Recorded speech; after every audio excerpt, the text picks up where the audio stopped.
Welcome back to another edition of the Disney Dish Podcast with Jim Hill. It's me, Len Testa, and today we're walking through Frontierland with Jim Hill. Jim's going to tell us what's been going on in Frontierland and what's about to happen over the next couple of years. Jim, why don't you talk to us about what we see in the background right there, the Golden Oak Outpost. It looks like Custer's last stand over here. Well, it was McDonald's last French fry stand. And, remember, as part of the 10-year billion-dollar co-promotional deal that McDonald's had with the Disney company from the mid-'90s to the early 2000s, they could serve McDonald's food inside the parks, and this is where you could get your French fries. And that was controversial at the time, right? Because a lot of us were saying we can get McDonald's food outside of the parks. Why do we need McDonald's food inside the parks? But like you said, there was a promotional deal to be made, right? If you talk to parents of young children, how many times you're just like, all right, what will you eat? You'll eat chicken nuggets. Yeah, all right, you'll eat from the beige menu. Tater tots, exactly. Fries. And so that's what ended up happening. On the other hand, from that same era of food out in the world, we got the Pecos Bill Tall Tale Inn. Pecos Bill's is fantastic. And they've recently changed their menu, right? They've gone from burgers to nachos. It's sort of like Tex-Mex, right? To fajitas, nachos. I think they still have a burger available, but it's definitely much more Southwest and again, Tex-Mex available. I really like the new menu. What about you? As much as I enjoy the menu, I also enjoy the sort of faux Planet Hollywood take. I mean, that's the thing. If you go from room to room to room there. Oh, I've never noticed that. Is that what that is? That's it. That's it exactly. Each of the rooms pays tribute to a different hero of the West. But again, in much the same way as Planet Hollywood, their memorabilia is up on the walls. So it's like Planet Fort Worth. And here we are. There we go. Let's walk over the bridge to Splash Mountain, one of the iconic attractions of Frontierland. Yep. Interestingly enough, Splash Mountain has just been in the news. What for? You remember hearing about that gentleman who unfurled the giant Trump Trump banner on Main Street. Yes. Right. Well, he was a Disney annual pass holder for 24 years. Was being the operative word in that sentence? Well, and that's the thing. They on the back of that, they took away his pass, and then after 3 or 4 months, they reconsidered. Okay. And they basically told him, look, you can't come in here with a banner like that again. Okay. And you understand that. It's like, absolutely. And he's like, but I wanted to test whether or not the reason Disney did that is because of what was on the banner. So he brought in Trump signs. And just recently, with the image capture here at Disney, he was caught coming down Splash Mountain holding up a Trump 2020 sign. I forget what other picture capture attraction he did it on. And Disney at this point is like, okay. You're done. Yeah. I mean, first of all, you're going pretty fast. The wind resistance. Well, the argument was, at this point, it's a safety issue. Yeah. And that should have been obvious. Yeah. This is a guy who is trying to create controversy, trying to make his own fake news. So that's it. Now your annual pass is gone forever. Are there any changes coming up to Splash Mountain, or is it in status quo mode?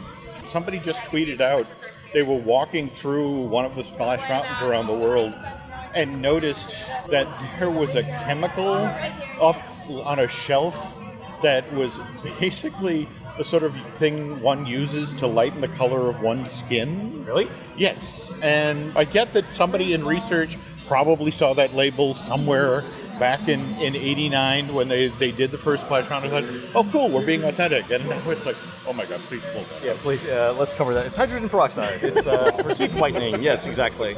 Don't be surprised if you do see that sort of editing with Splash Mountain. Because again, what we perceive as being politically correct or what's acceptable to all members of society, It changes. It's constantly changing. So, but the ride itself remains. And for me, it's always been intriguing that we even got this ride at all. So. Yeah, I think it's we've told the story before about how we got the ride, but it's a marvelous story. What about the train station, the Walt Disney World train station, Jim, behind Frontierland, accessible through those steps?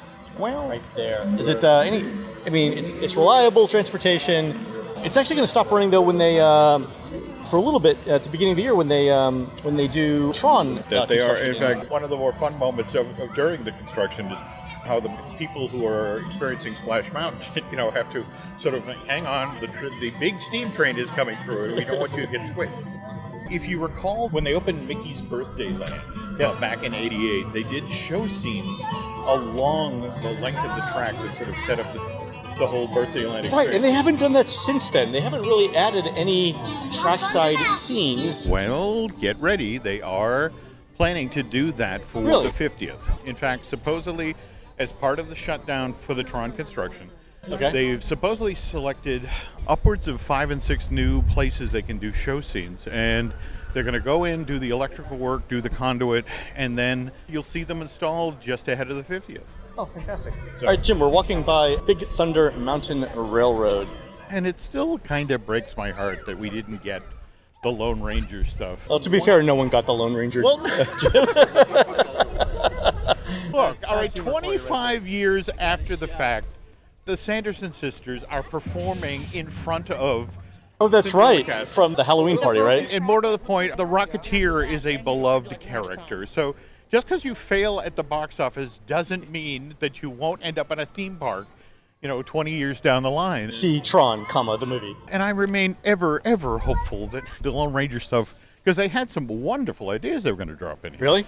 Yeah. You were going to come around a corner and you were going to have an AA figure and a horse of the Lone Ranger rearing back and doing the whole Hi-Yo Silver. Wow. And that didn't happen. Yeah, not going to happen. All right. But how is Big Thunder Mountain aging as an attraction? I mean, as far as we can tell from our reader surveys, it's still super popular. It is sort of one of the must-see attractions in the park. If you talk to the purists, they're still the ones who wish that Disney had built Thunder Mesa instead, but from a capacity point of view, I mean, how many folks per hour through this? 1,500-ish, somewhere in there. That's Okay. a ballpark estimate without me doing any research. All right. I'm kind of surprised at that number. I thought it would do a little bit better than that, but... Oh, I mean, the lines are still pretty long, but that's what we get. Maybe 1,600. Okay. But, I mean, it's beautifully designed. I mean, mind you, it is a bear to maintain between the safety equipment and just, when they have to shut this down to repaint this. When you look at the rock work at Cars Land at Disney California Adventure, Sure. or for that matter, the stuff we can already see sticking up out of Galaxy's Black Edge. Star Outpost. People now expect Disney rock work to really be exemplary. In fact, a lot of people who've seen the Pirates of the Caribbean redo and that scene with the octopus and the treasure chest, Yep. all of the rock work around there is new as well, because Oh. it was previously basically industrial strength tinfoil that had been crumpled into rock shapes and then sprayed with gunite. That was what Disney did for rock work back in the day. Now it's completely different. Yeah. So All right, Jim. One more Frontierland attraction before we move on. What is, if anything, is happening to Tom Sawyer Island? Status quo ante, same as before. pretty much, I mean, every year when Disney Legal does its review, it's kind of like waves hitting the shore and one other thing will disappear quietly. We have become such a litigious society, the whole notion of, kids being able to climb ropes and, swing and that sort of thing. Barrel bridges that aren't stable by design. There we go. In the grand scheme of things, in much the same way as 20,000 Leagues went down in Fantasyland to create the space for New Fantasyland, we really should not be surprised in the next 10 or 15 years to see the Rivers of America go away to create a giant chunk of real estate for a brand new land. Oh, right. That's got to be, close to 7 or 8 acres right there. Yeah, Just all of it. and Yeah. we talked earlier about how Disney's sort of pruning out the slow-moving or expensive-to-maintain attractions. Right. And when you think the about underperformers, as it were. that's it exactly. All right. Yeah, I can totally see that. It'll be a shame when it's gone, but as long as it stays in Disneyland, as long as there's one of them, I think we'll all be happy. All right, Jim, why don't we walk over to Liberty Square, and we'll see what's shaking in colonial America. How does that sound? That works for me. All right, folks, you've been listening to the Disney Dish podcast with Jim Hill. We are produced fabulously by Aaron Adams. Please go on to iTunes or Stitcher or, your local hitching post and write us a review and tell us what you'd like to hear next. For Jim, this is Len. We will see you on the next show.